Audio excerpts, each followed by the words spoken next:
좋은 아침입니다. 우리 찬양하시면서 아침 제풀 함께 드리시도록 하겠습니다.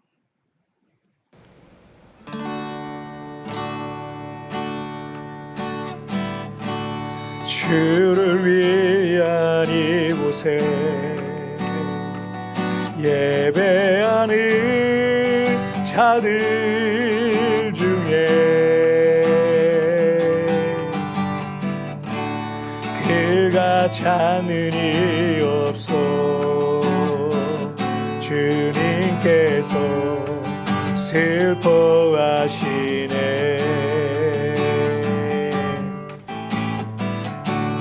주님이 찾으시니 그 한 사람 그 예배자 내가 그 사람 되기 간절히 주께 예배하네. 주 은혜로 이곳에서의 내 주임제에 엎드려 절하네.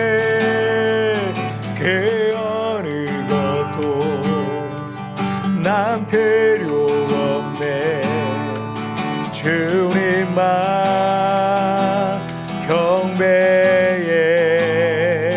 주 은혜로 이곳에서의 내 주임제에 엎드려 절하네.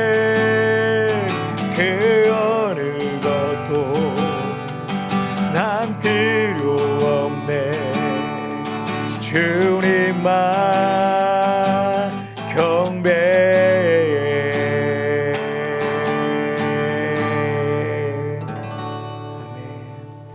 자, 우리 같이 기도하시겠습니다. 하나님 아버지 감사합니다. 오늘도 우리를 주님의 전에 주님 앞에서 예배하며 또 하나님 앞에 나아가게 하시니 정말 감사합니다. 하나님의 말씀으로 나를 거룩하게 하여 주시고 매일매일 그 말씀 앞에서 온전히 설 수 있도록 주님 축복하여 주옵소서. 감사하며 예수님의 이름으로 기도하옵나이다. 아멘. 오늘 우리에게 주신 하나님 말씀은 요한복음 4장 27절에서 42절까지의 말씀 제가 봉독해 올리도록 하겠습니다. 이때 제자들이 돌아와서 예수께서 여자와 말씀하시는 것을 이상히 여겼으나 무엇을 구하시나이까 어찌하여 그와 말씀하시나이까 묻는 자가 없더라. 여자가 물동이를 버려두고 동네로 들어가서 사람들에게 이르되 내가 행한 모든 일을 내게 말한 사람을 와서 보라. 이는 그리스도가 아니냐 하니 그들이 동네에서 나와 예수께로 오더라. 그 사이에 제자들이 청하여 이르되 랍비여 잡수소서. 이르시되 내게는 너희가 알지 못하는 먹을 양식이 있느니라. 제자들이 서로 말하되 누가 잡수실 것을 갖다 드렸는가 하니 예수께서 이르시되 나의 양식은 나를 보내신 이의 뜻을 행하며 그의 일을 온전히 이루는 이것이니라. 너희는 넉 달이 지나야 추수할 때가 이르겠다 하지 아니하느냐. 그러나 나는 너희에게 이르노니 너희 눈을 들어 밭을 보라. 희어져 추수하게 되었도다. 거두는 자가 이미 삭도 받고 영생에 이르는 열매를 모으나니 이는 뿌리는 자와 거두는 자가 함께 즐거워하게 하려 함이라. 그런즉 한 사람이 심고 다른 사람이 거둔다 하는 말이 옳도다. 내가 너희로 노력하지 아니한 것을 거두러 보내었느니 다른 사람들은 노력하였고 너희는 그들이 노력한 것에 참여하였느니라. 여자의 말이 내가 행한 모든 것을 그가 내게 말하였다 증언하므로 그 동네 중에 많은 사마리아인이 예수를 믿는지라. 사마리아인들이 예수께 와서 자기들과 함께 유하시기를 청하느니 거기서 이틀을 유하시매 예수의 말씀으로 말미암아 믿는 자가 더욱 많아. 그 여자에게 말하되 이제 우리가 믿는 것은 내 말로 인함이 아니니 이는 우리가 친히 듣고 그가 참으로 세상의 구주신 줄 알미라 하였더라. 아멘. 어제까지 나눈 요한복음 1장 4장 1절부터 26절까지의 말씀은 예수님과 사마리아 여인과의 이 만남과 이 대화 내용이었습니다.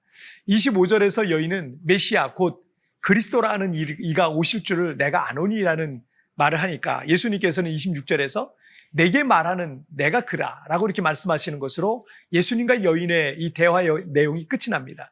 그리고 오늘 본문에서는 이 마을에 음식을 구하러 갔던 제자들이 돌아온 장면부터 시작이 됩니다. 동시에 여자는 물동이를 버려두고 그가 늘 목말라 한 상태였기 때문에 꼭 필요한 거였기 때문에 물동이를 가져왔는데 그 물동이를 버려두고 상징적인 의미가 있는 거죠. 마을로 들어가서 사람들에게 이렇게 말합니다. 29절입니다. 내가 행한 모든 일을 내게 말한 사람을 와서 보라. 이는 그리스도가 아니냐 하니. 사마리아 여인은 예수님과 이 짧은 만남과 대화를 통해서 나사렛 예수는 메시아 곧 그리스도다라고 이렇게 확신했던 겁니다. 그래서 마을로 달려가서 와서 보라. 이는 그리스도가 아니냐라고 이렇게 말했던 겁니다. 30절 말씀 보시죠. 그들이 동네에서 나와 예수께로 오더라. 사람들이 그 여인의 말을 듣고 우르르 예수님께로 몰려오는 장면인데, 그런데 이 마을 주민들의 반응이 사실 놀라운 거죠. 왜냐하면 이 수가서인 여인은 그 마을에서 죄인이고 손가락질 받던 부도덕한 여자였기 때문입니다.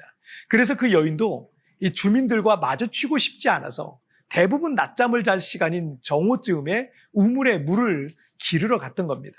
그런데 39절을 보시면 여자의 말이 내가 행한 모든 것을 그가 내게 말하였다 증언하므로 그 동네 중에 많은 사마리아인이 예수를 믿는지라. 마을 사람들은 부도덕한 여자로 죄인으로 여겼던 한 여인의 변화가 그들이 예수를 메시아로 믿는 그런 계기가 되었던 겁니다. 한 사람이 변화된다는 건 참 힘든 일입니다.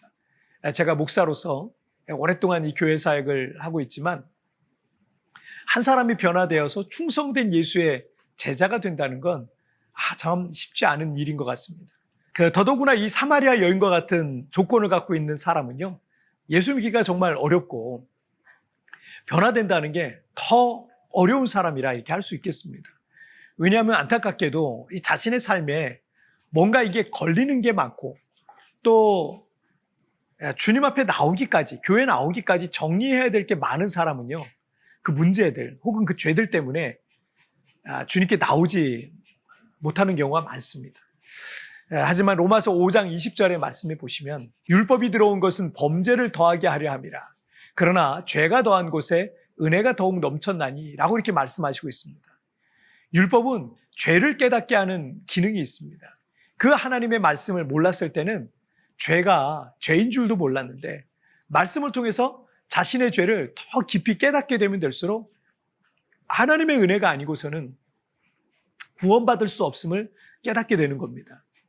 예수님께서도 누가복음 15장에서 탕자의 비유를 말씀하시죠. 아버지와 함께 있었던 큰아들은 자신의 죄가 무엇인지도 몰랐지만 탕자였던 작은 아들은 자신의 아버지의 얼굴을 뵙기도 부족한 죄인이었음을 깊이 깨닫고 있는 장면이 나옵니다.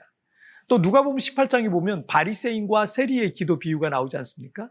바리새인들은 자기 의에 젖어서 자신의 죄를 전혀 몰랐지만 세리는 감히 눈을 들어 하늘을 쳐다보지도 못하고 가슴을 치며 자신은 죄인이라고, 자신은 정말 하나님 앞에 큰 죄인이라고 가슴을 치며 회개하는 그런 모습이 나오지 않습니까? 그래서 로마서 5장 20절에서 죄가 더한 곳에 은혜가 더욱 넘쳤나니 라고 말씀하시고 있는 겁니다. 하나님은 자신이 죄인임을 느끼고 후회하고 회개하고 그 죄를 부끄러워할 줄 아는 이들에게 더 큰 은혜를 부어주신다는 것입니다. 그리고 그런 사람들을 통해서 일하시는 것을 볼 수가 있습니다.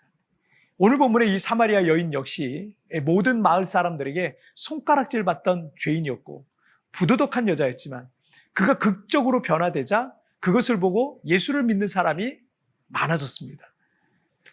예수님의 그 사도 중에도 가장 크게 쓰임받았던 두 사람을 꼽으라고 한다면 저는 베드로와 바울을 꼽겠습니다. 그런데 베드로는 우리가 잘 알다시피 예수님을 3번이나 부인했던 배신자 아니었습니까? 그런데 후에 회개하고 십자가에 거꾸로 못 박혀 죽기까지 주님을 사랑한 순교자였습니다.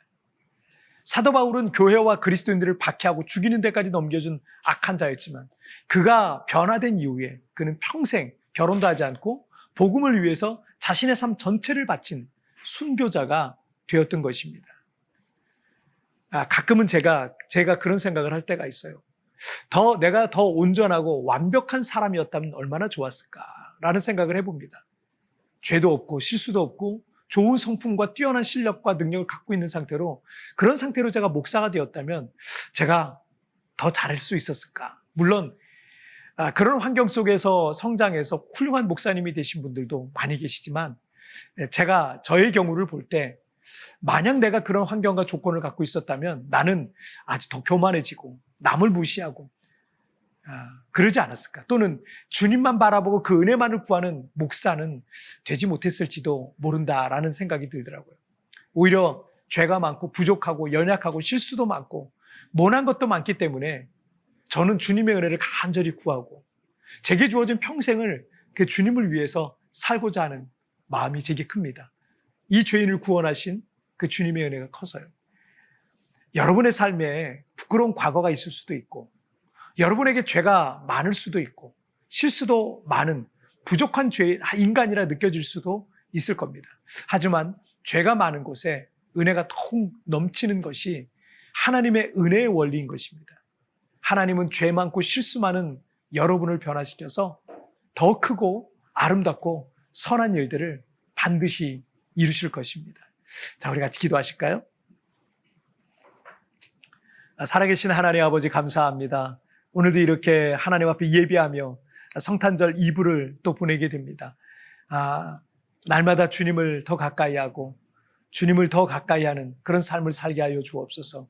때로는 우리의 죄가 너무 많아서 하나님 앞에 부끄러워서 주님 앞에 나갈 자신도 없는 그런 경우도 있습니다. 그러나 어떤 상황, 어떤 곳에서 어떤 조건을 갖고 있다 할지라도 죄가 많은 곳에 은혜가 더 크다라는 말씀과 같이 오늘도 우리에게 한량없는 은혜를 베푸시는 그 하나님 바라보면서 믿음으로 주님과 동행하는 삶을 살아가게 하여 주옵소서. 오늘도 주님 나를 붙잡아 주시고 나를 위해 이 땅에 오신 예수님을 바라보는 성탄을 또 맞이할 수 있도록 주님 축복하여 주옵소서. 감사하며 예수님의 이름으로 기도하옵나이다. 아멘.